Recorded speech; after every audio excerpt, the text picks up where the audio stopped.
Welcome back to Real Life Reviews, and in this video we're taking a look at the Tubolito S-Road Inner Tube, a TPU inner tube, something a bit different, not your traditional butyl, and we're going to have a delve into why these might be the new inner tube for you. Even if you go tubeless, why might you want at least one of these on your ride? It's very easy for companies, and for that matter reviewers, to throw around acronyms, in this case TPU. What is TPU? Well, TPU is a thermoplastic polyurethane. What is that, you might ask? Well, it's a melt processable thermoplastic elastomer. What does that mean? Okay, in simple terms, it contains the properties of both rubber and plastic. So unlike a normal inner tube, which is butyl, rubber, this has some other properties as well, which make it hugely advantageous for the likes of us that are going to want to cycle. What properties? Well, compared to a normal butyl inner tube, these are much lighter. We'll look at the weights in a moment. They are compact. You can see the size of that I've rolled up, and there's another one that I've not rolled up. Comparably, well, just on the loose, I've pulled that out of my bag. Okay, it's got an 80mm valve on it. That's a Conti race. They don't really compare, do they? So they're light, they're compact, but they're also strong. Let's start by taking a little look at the potential elephant in the room over these tubes, and that is cost. UK sterling, about £30, euros, 34. That is significantly more expensive than, for example, a Conti race tube that is going to cost you between £5 and £7 sterling. So why would you pay something like 6 times more for one of these? Well, let's go into a little bit more depth, shall we? To my mind, there are two key reasons why you would want to buy one of these. The first is that you might want to effectively get some of the gains of going tubeless without the cost of having to necessarily buy new wheels, because the wheels you've got aren't tubeless compatible, buy new tyres because you need tyres that are tubeless ready, and then the cost of sealant, and potentially for some people the associated mess of dealing with a tubeless setup.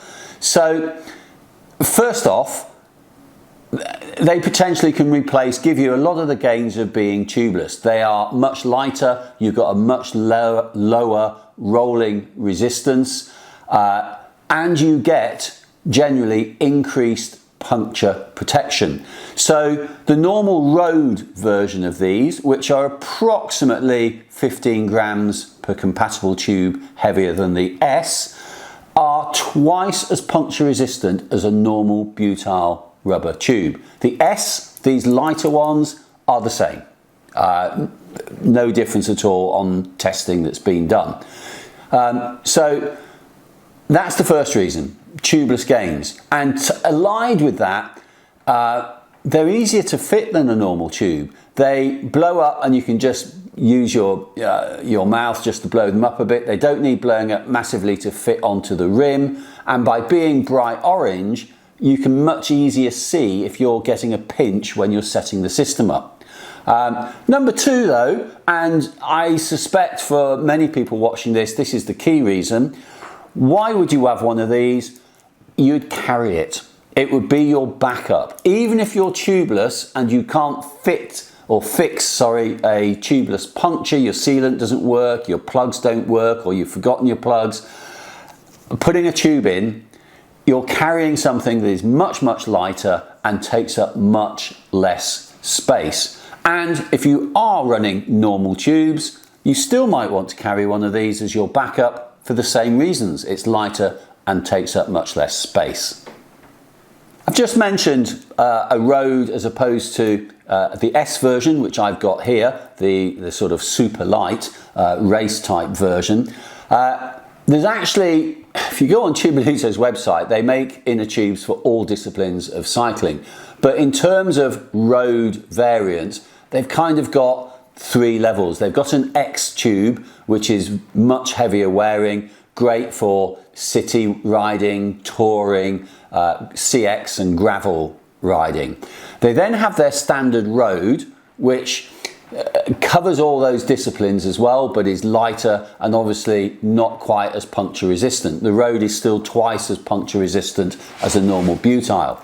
And then they have the S-Road, which is what I've got examples of here. And they come in, the reason I'm holding 3 is they come in 3 valve lengths, and they're sold as a 40, a 60 or an 80. That's the 60, that's the 80, that's the 40. Although having said that, when you get the box, if you look on the box, it says it's a 42, and when you look at the measurement of it, it's listed as a 42 mil. So the 40 mil is a standard 42 mil. And again, I've got Presta valves here. You can get them as Schrader. The other thing I would mention, whilst I'm just talking about the tube in general and showing it to you, this orange valve might not be what you want. Don't worry, you can now get them with black valves. And if you go onto Tubolito's website, yeah, you just drop down box, orange or black, as simple as that. Let's look at the actual weights then. Here's the 40 millimeter, and that's coming out at 21 grams. Now, interestingly, Tubolito quote the road version as being between 38 and 40 grams, and the S-Road as being between 23 and 25 grams, and presumably that's the difference is down to the length of the valve. So here's the 40 at 21 grams. That's 2 grams less than Tubolito reckon. If I take that off and I swap it for the 60 mil, here we go, there's the 60 mil folded over, that's coming out at 23 grams, and the 80 mil 24 grams. So that's pretty good, and I give a lot of credit to Tubolito there for not exaggerating any claims on weight, and actually they've overestimated and they've come out lower. Just as a comparison, think of those numbers 22 to 24. Here's a standard Halfords 42 millimeter Presta valve inner tube, 137 grams.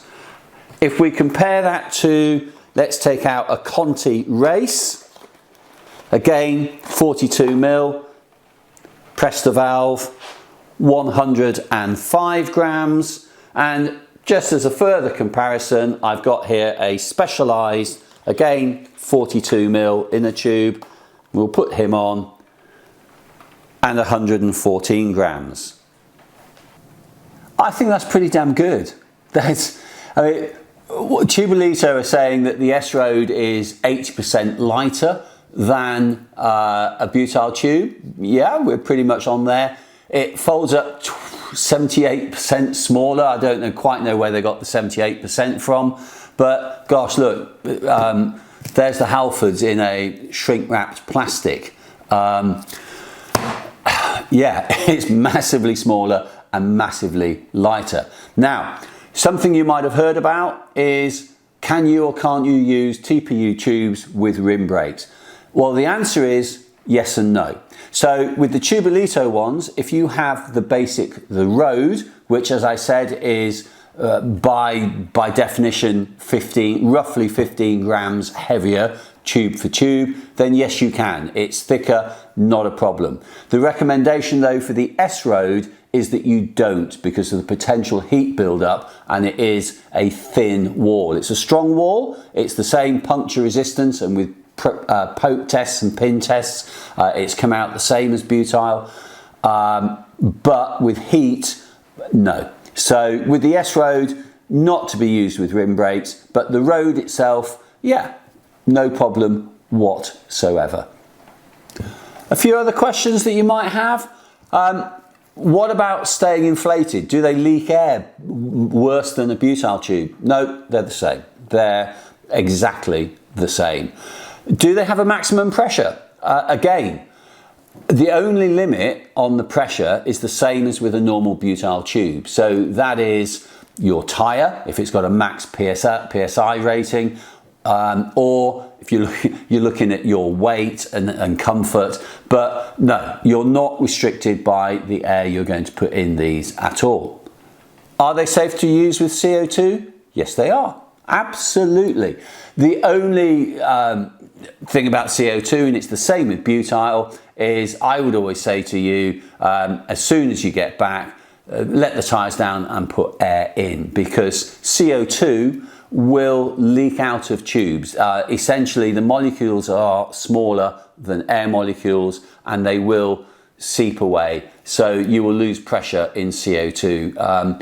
And you'll notice it the next day. You'll notice it overnight. So it is in the same way as you would normally with CO2 in a normal inner tube.